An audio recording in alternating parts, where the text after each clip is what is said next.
Hi, this is Allison with Williams Auto Group. Today we wanted to talk about how to get the best fuel economy for your vehicle. So if you're driving something a little bit newer or even a little bit older, you should have these features available to you. Let's take a look inside. So there's a couple different things you can do that are controlled right here in the front of the vehicle.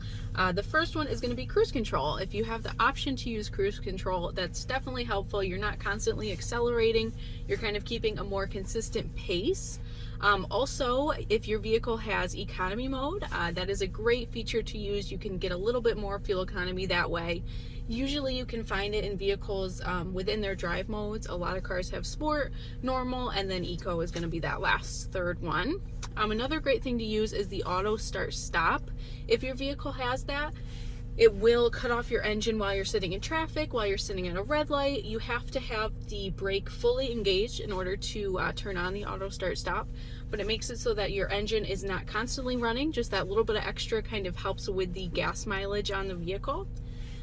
Also, another different thing is your tire pressure. You definitely want to make sure your tires are filled for what your vehicle is rated for, or accurate for how full your tires should be. That's going to make a little bit of a difference. And then lastly, if you have any sort of roof racks on your vehicle, any sort of bucket or cargo on the top, taking that off will make your vehicle a little bit more aerodynamic, so you will get a little bit more gas mileage that way as well.